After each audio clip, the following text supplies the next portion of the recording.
Les pérégrinations d'Annabelle. Dans les pérégrinations d'Annabelle, j'ai le plaisir d'accueillir aujourd'hui Myri. Bonjour Myri. Bonjour Annabelle. Alors Myri, tu vas nous parler d'un sujet que je ne connais pas du tout, qui a un nom même qui peut être, qui peut poser question, c'est la bioénergie quantique. C'est ça? Je me suis pas trompée? Ouais, alors on a même ajouté un euro devant Oh là! récemment parce que Ok, le nom évolue de temps en temps. Donc voilà, c'est devenu la neurobioénergie quantique, d'accord. mais Moi, c'est la même pratique. ouais. Ok, alors qu'est-ce que la neurobioénergie quantique? Alors c'est une pratique qui a été définie par mon formateur qui s'appelle Yannick Vérité et qui allie à la fois les éléments de kinésiologie et ce qu'on appelle la bioénergie, où là, on va travailler avec de la canalisation et travailler vraiment au niveau énergétique pur. C'est-à-dire qu'on va aller euh, capter de l'information à partir du champ énergétique de la personne et notamment détecter certaines pollutions sur lesquelles on va déjà être en mesure d'agir en distanciel. Voilà. Donc, on associe les deux. Il y a une partie qui peut se faire en distanciel. Après, la bioénergie peut aussi s'utiliser au moment des séances de kinésiologie. Et c'est un peu le but, en fait, d'allier les deux pour Mhm. que le côté intuitif guide aussi vers les besoins de la personne et de son subconscient. D'accord. Donc, tu as d'abord une approche, enfin d'abord, il y a une approche à la fois corporelle avec la kinésiologie où le corps même de la Oui, personne va te Mm, mm. parler, te donner des informations. Exactement.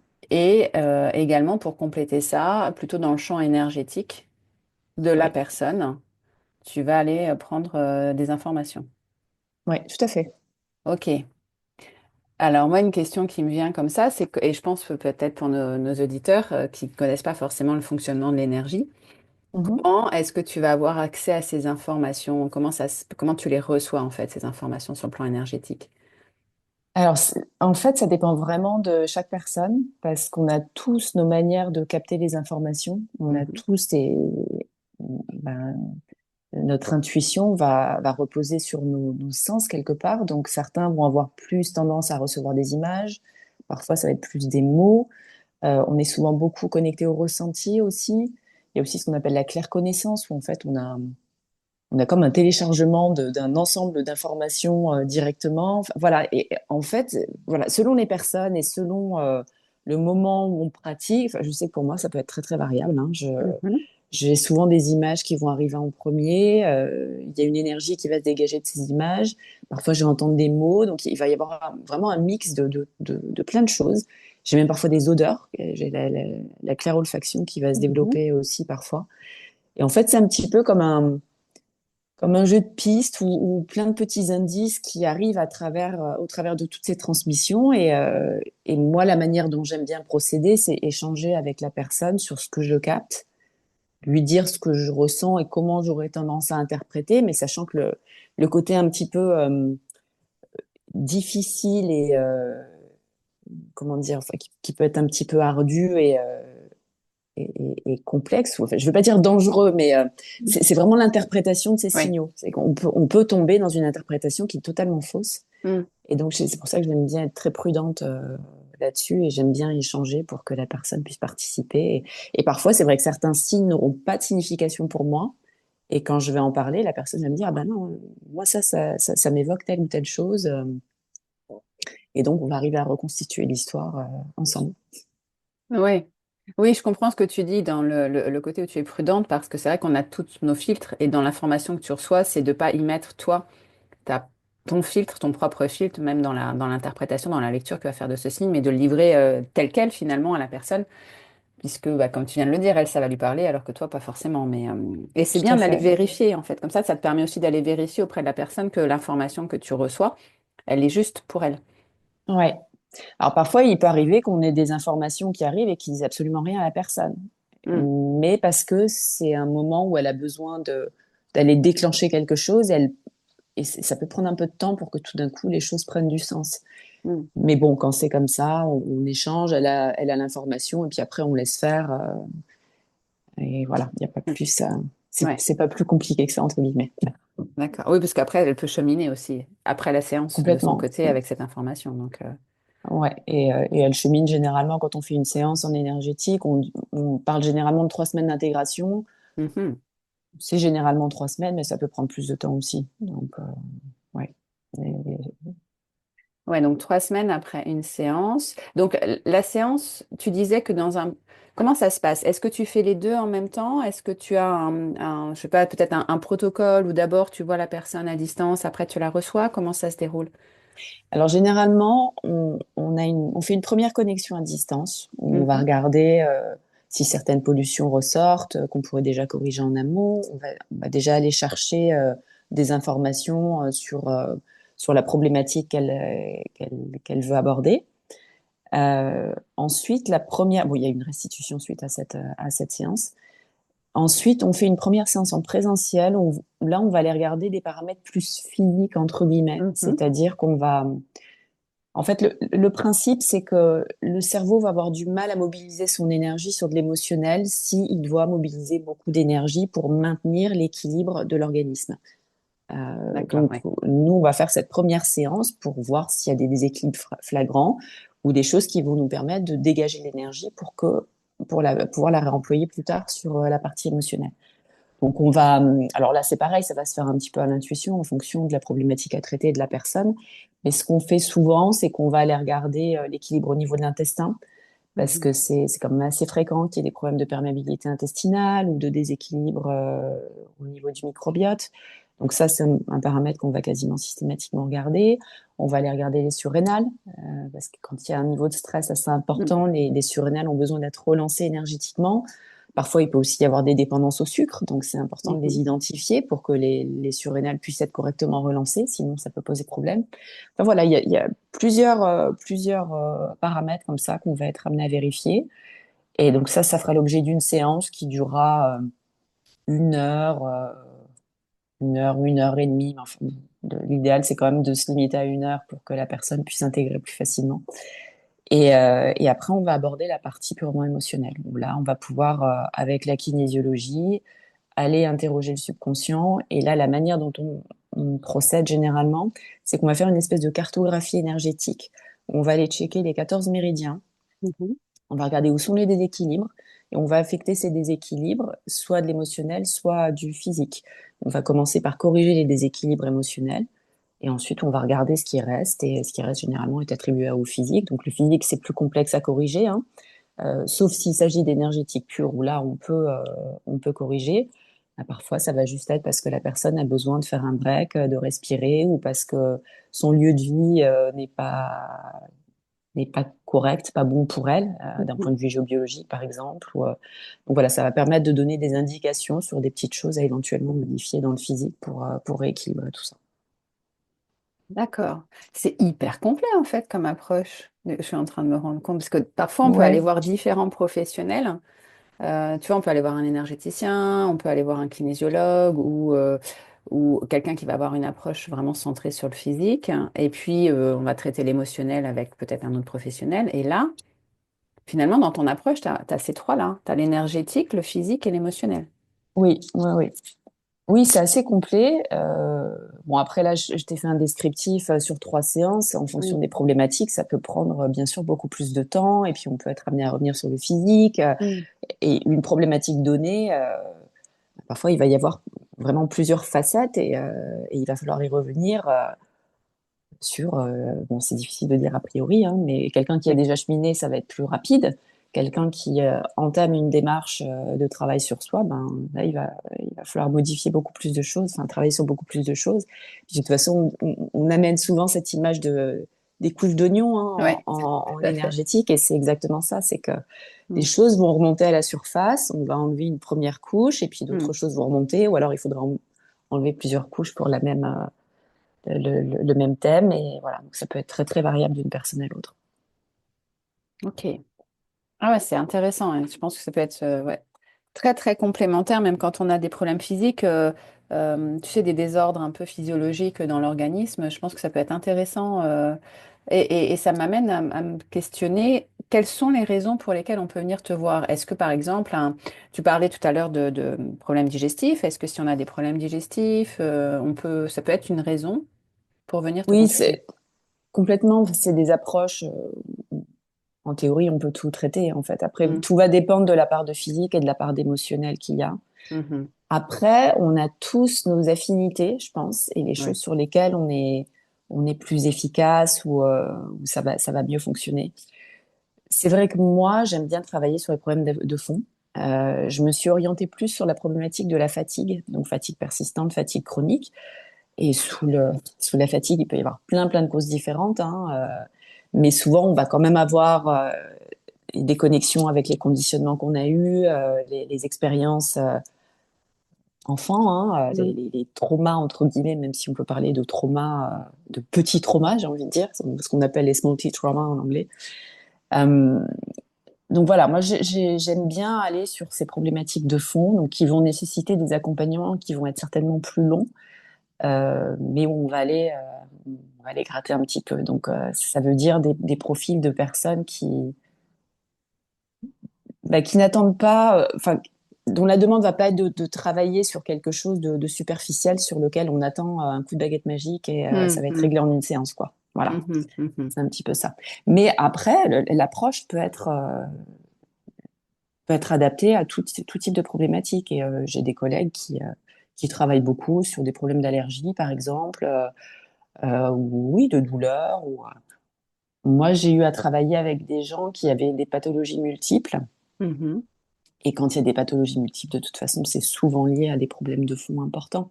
Donc là, on va avoir une entrée qui va pas être de regarder chaque symptôme, mais on va commencer par travailler vraiment sur ce qu'il y a derrière et sur comment qualifier ça? Sur les fondements de tout ça, en fait, parce il va souvent y avoir une base un petit peu commune qui va faire que le corps va avoir des dérèglements multiples, en fait. Ok, donc tu vas pas avoir une approche symptomatologique, mais plutôt prendre du recul et un peu plus, on pourrait Oui, dire un peu plus global ouais, et mettre en lien tous ces symptômes et trouver peut-être des fondations, enfin une source commune ouais. à ces symptômes, en fait, c'est ça? Ouais, c'est un peu ça. Mais comme je te disais, l'entrée va pas être le symptôme. Donc, Mhm, et c'est là que la canalisation est intéressante parce mm, on va s'interroger sur ce qui est la problématique principale de la personne. mm, Et c'est vrai que souvent, les gens vont venir nous voir avec une problématique donnée oui. qui va pas forcément être la problématique de fond. Et donc, c'est là qu'on va commencer à aborder, à questionner, à essayer de comprendre ce qu'il peut y avoir derrière. Et c'est en travaillant sur ces problématiques de fond qu'après, certaines choses peuvent tomber finalement. Mm, Euh, mais c'est vrai qu'à priori, je suis incapable de te dire, oui, il y a tel symptôme. En ouais. travaillant là-dessus, on va arriver à faire tomber telle chose. Mm. C'est un petit peu un sous-produit de du travail qu'on fait ensemble, en fait, de régler certains types de symptômes. Ouais, c'est ça. Et puis, comme tu dis, c'est en allant chercher l'information aussi que ça va te permettre de voir, de trouver la problématique de fond, Oui, finalement, de la personne. Et ça arrive, c'est vrai que ça arrive souvent. Quand on va voir quelqu'un, on y va avec une idée en tête, une demande bien précise, et généralement, c'est que le sommet de l'iceberg. Il y a beaucoup plus de choses à aller travailler. Et je crois que ça, c'est dans tout type d'accompagnement, hein, quel qu'il soit. ouais, La mm, première démarche, voilà, c'est ce qu'on voit, c'est ce qui vient nous gêner, mais finalement, on va travailler à chaque fois beaucoup plus dans le fond, dans les tréfonds. ouais, complètement, complètement. Donc, et alors, toi, tu exerces plutôt dans le sud, c'est ça, Montpellier? Ouais, moi je suis basée à Montpellier, ouais. D'accord. Ah oui, donc comme il y a du présentiel, il faut qu'on soit dans la région pour venir te voir. Ouais. Après, sinon, il peut y avoir d'autres types d'accompagnement qui soient plus basés.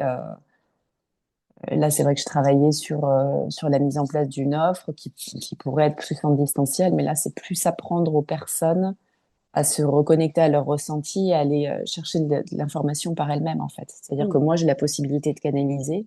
mm, Et après, bon, là, c'était cette offre dont je parle, c'était plus toujours dans l'optique de traiter les problématiques de fatigue.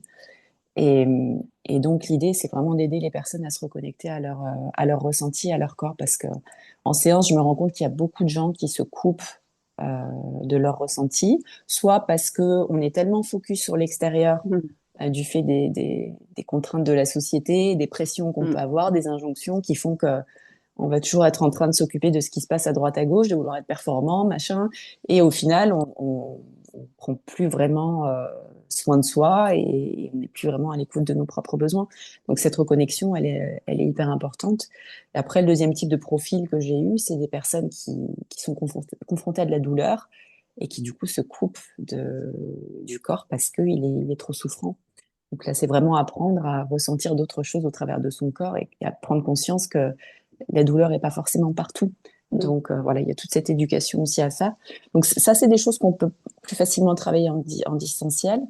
Et il y a aussi la prise de conscience de l'importance de la gestion du stress, sur laquelle j'insiste souvent, parce que les gens ont tendance à normaliser les symptômes et à plus Ouais. se rendre compte à quel point ils sont stressés.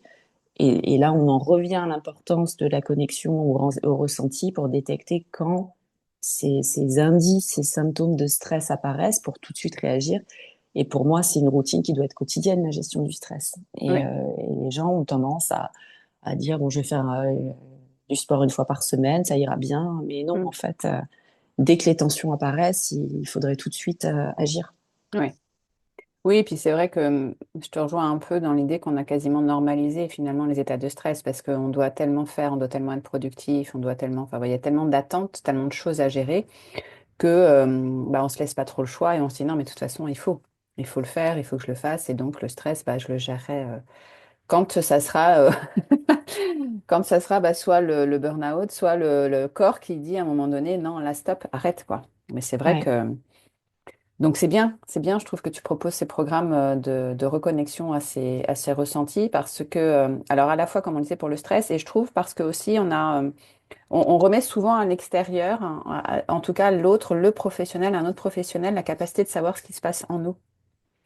Que ouais, ce soit le médecin, que ce soit même un thérapeute, que ce soit, voilà, et c'est, on a, je trouve dans la société dans laquelle on vit, on est toujours tourné vers l'extérieur.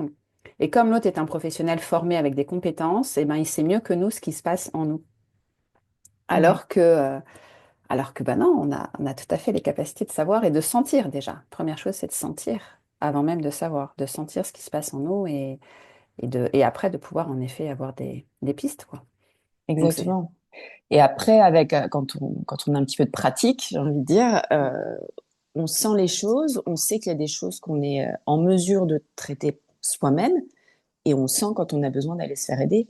Et Mhm. même en étant thérapeute, énergéticien, moi je sais qu'il y a des moments où j'identifie que j'ai besoin de progresser sur quelque chose et je vais aller voir une collègue qui fasse de la neurobioénergie quantique ou autre chose. Hein, pareil, on va sentir ce dont on a besoin Mm. et aller se faire aider pour débloquer des choses et pouvoir continuer à avancer. Oui. Donc, mais oui, ce ressenti, il est indispensable.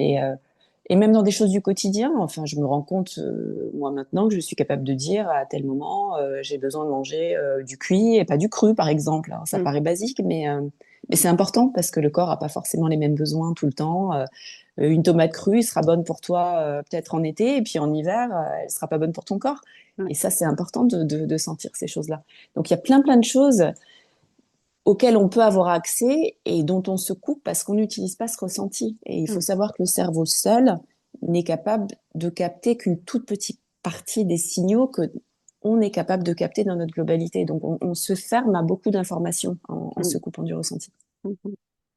Oui, et puis le corps est un très bon indicateur hein, aussi de ce qui est bon pour nous ou pas. On le sent hein, quand ça se Complètement, serre ou quand ça s'ouvre en fonction des exactement. situations. Donc c'est vrai que... Mais pour ça, voilà, comme tu dis, il faut pouvoir affiner ses ressentis pour pouvoir ressentir justement Oui. cette crispation ou cette ouverture en nous. Oui, on a tous la capacité à le faire. C'est Mm. juste que notre éducation, finalement, nous incite à développer le cerveau gauche, hein, qui est le Ouais. cerveau qui est plus dans la logique, le rationnel, le temps, Mm.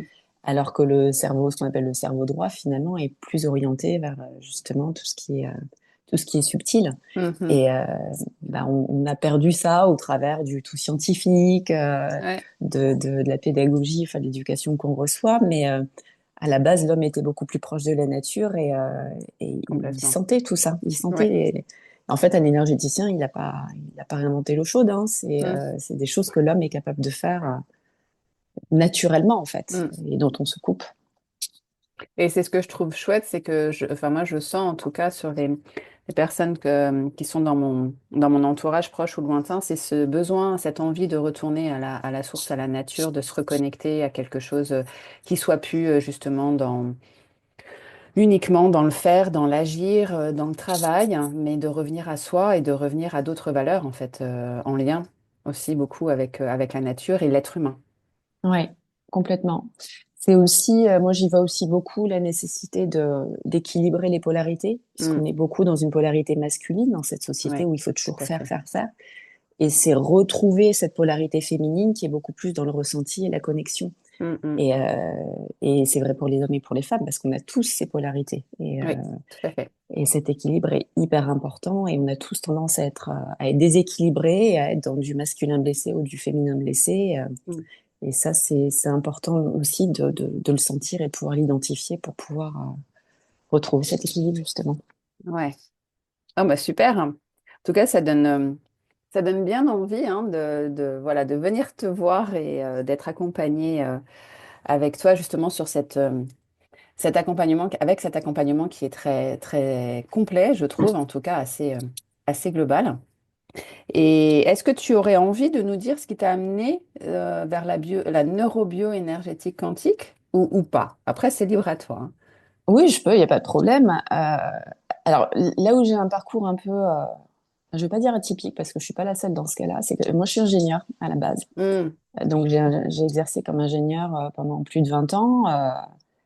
Et donc, un esprit très cartésien à la base, hein, d'autant plus ouais. que dans ma famille, mon père est ingénieur, mon frère est ingénieur, mon mari est ingénieur, on a tous nos meilleurs amis ingénieurs. Enfin, voilà, donc je baigne dans un milieu ultra cartésien. Néanmoins, comme souvent, je crois parfois on est confronté à certaines problématiques, on se rend compte que la médecine n'a pas forcément de Hmm, réponse qui nous satisfasse. On hmm, n'a pas forcément envie d'aller vers des médicaments, des hmm, traitements ou pour des choses dont on pense que ça en vaut pas la peine. Hein.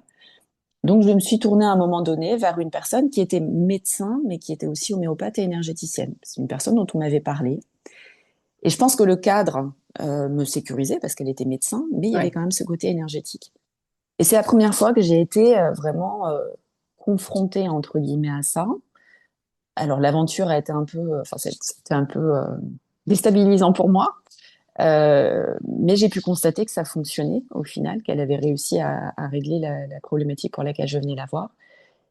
Et donc là, je me suis dit, bon, il y a deux manières de prendre les choses. Soit je continue à vouloir des choses ultra scientifiques, soit même si je comprends pas trop ce qui se passe, ben, je m'ouvre à ce genre de choses. Hmm, Et donc, j'ai choisi la deuxième solution. Donc, je me suis ouvert à ça. Donc, dans un premier temps, j'ai pas été directement vers la neurobioénergie quantique pour me former, hein, mais j'ai continué à aller voir des praticiens qui pouvaient faire de l'hypnose ou beaucoup d'hypnose, en fait, c'est vrai, mais qui avaient cette casquette énergétique aussi. mhm, Et petit à petit, j'ai eu envie de comprendre un peu mieux ce qui se passait. Et le fait de travailler avec ces personnes m'a finalement aussi permis, moi, de me reconnecter à mon ressenti, de prendre conscience qu'il y a des choses que je percevais, ou certaines expériences que j'avais vécues, qui finalement pouvaient être connectées tout ce monde du subtil que j'avais un petit peu occulté. Et donc, bah, j'ai été vers la découverte un petit peu de tout ça jusqu'au moment où c'est devenu une évidence parce que je savais que moi, je n'avais pas envie de continuer ad vitam mon travail d'ingénieur d'études que je faisais depuis 20 ans. mhm. Et donc, il y a ce moment où j'ai eu envie de Switcher. vraiment me consacrer complètement à ça. Donc là, j'ai cherché une formation, j'ai découvert Yannick. Euh, J'aimais bien son approche parce qu'il y avait quand même quelque chose d'un petit peu de structuré et qui Ouais. apparaissait assez complet. Puis c'est une formation qui se fait sur 18 mois, hein, Hmm, qui était quand même conséquente.